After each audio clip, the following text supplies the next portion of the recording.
오늘 함께 나눌 하나님의 말씀은 히브리서 1장 1절에서 14절까지입니다. 성경에는 천사가 자주 언급되고 있습니다. 창세기 18장 1절과 2절은 여호와께서 마물의 상수리 숲을 근처에서 아브라함에게 나타나시니라. 오정 즈음에 그가 장막 문에 앉았다가 눈을 들어본즉 사람 셋이 맞은편에 섰는지라고 했는데 창세기 19장 1절에서 그들이 천사였다고 언급합니다. 이것이 성경에서 천사가 처음으로 등장하는 부분입니다. 이사야 6장 1절부터 3절에 보면 천사가 주의 보좌 앞에서 거룩하신 하나님을 찬송하는 모습이 나옵니다.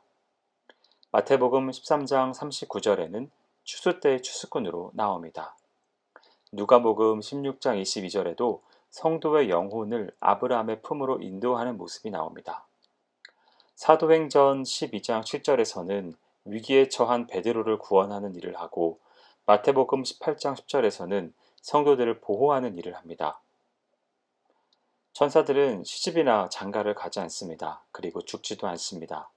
이렇게 천사들은 성도들에게 유능한 영적 존재로 등장하고 있습니다.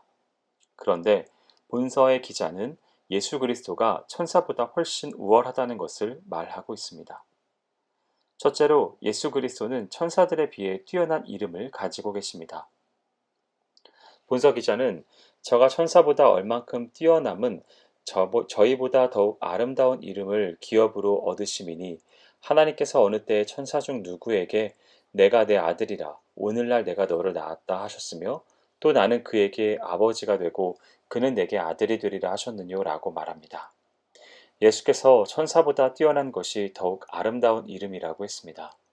더욱 아름다운 이름은 아들입니다. 천사에게는 하나님께서 아들이란 칭호를 주지 않았습니다. 낳았다는 표현도 쓰지 않았습니다. 아들 되게 하겠다는 보장도 하지 않았습니다. 오직 예수 그리스도에게만 내 아들이요 내가 너를 낳았다는 표현을 하십니다. 때문에 예수 그리스도는 천사들과 비교할 수 없이 우월하시고 뛰어나신 분이십니다. 천사보다 뛰어난 예수의 이름이 가진 놀라운 의미에 대해서 생각해 보겠습니다.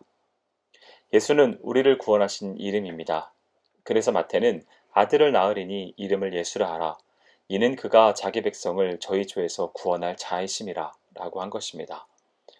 베드로는 다른 이로서는 구원을 얻을 수 없나니 천하 인간의 구원을 얻을 만한 다른 이름을 우리에게 주신 일이 없음이니라 하였더라고 말했습니다.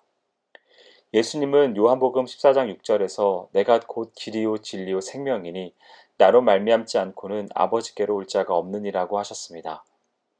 예수님은 유일한 구원의 길이시며 참 길이요 진리요 생명이십니다. 예수님은 길을 가리키는 사람이 아니라 길 자체이십니다.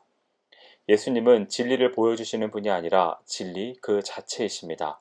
생명 자체이십니다. 생명을 주시는 분이 아니라 생명이신 것입니다.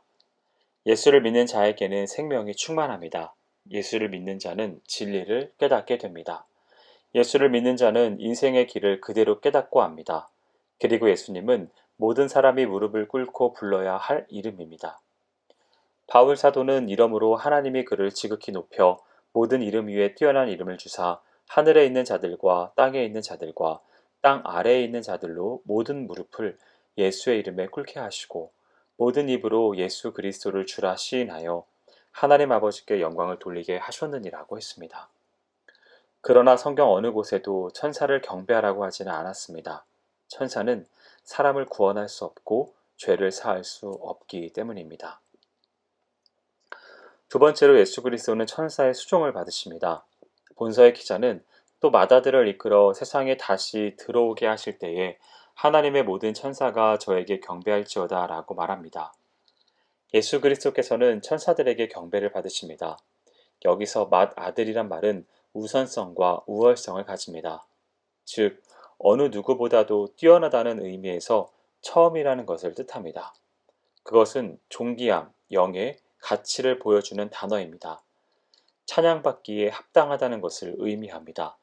경배와 찬양을 받으시기에 합당하신 분은 예수 그리스도이시지 천사들이 아닙니다.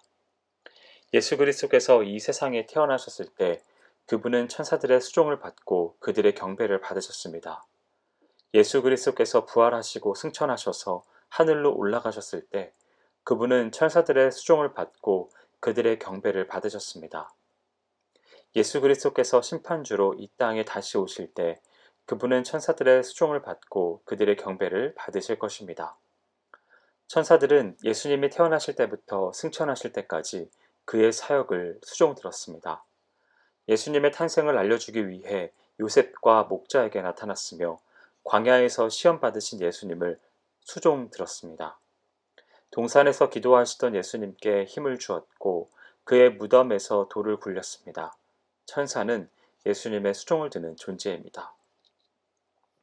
마지막으로 예수 그리스도는 영원한 통치자이십니다. 본서의 기자는 또 천사들에 관하여는 그는 그의 천사들을 바람으로 그의 사역자들을 불꽃으로 삼으시느니라 하셨으되 아들에 관하여는 하나님이여 주의 보좌가 영영하며 주의 나라의 홀은 공평한 홀이니이다 라고 했습니다. 보좌, 홀, 나라 라고 하는 말은 왕적 권위와 통치력을 상징하는 것입니다.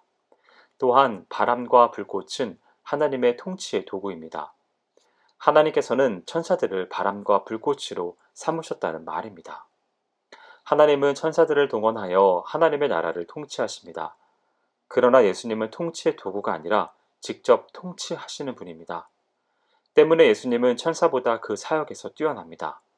그래서 본서 기자는 주께서 옛적에 땅의 기초를 두셨사오며 하늘도 주의 손으로 지으신 바니이다 라고 하는 시편 말씀을 인용하여 창조주로서의 예수 그리스도의 우월함을 말하고 있습니다.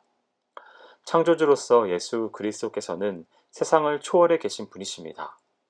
예수님이 창조주라고 하는 사실은 성경 곳곳에 기록되어 있습니다.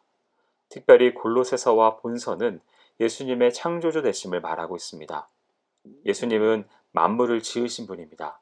그래서 요한 사도는 만물이 그로 말미암아 지은 바 되었으되 지은 것이 하나도 그가 없이 된 것이 없느니라고 했으며 바울 사도는 만물이 그에게 창조되되 하늘과 땅에서 보이는 것들과 보이지 않는 것들과 혹은 보좌들이나 주관들이나 정사들이나 권세들이나 만물이 다 그로 말미암고 그를 위하여 창조되었고 라고 골로새서에서 말하고 있습니다.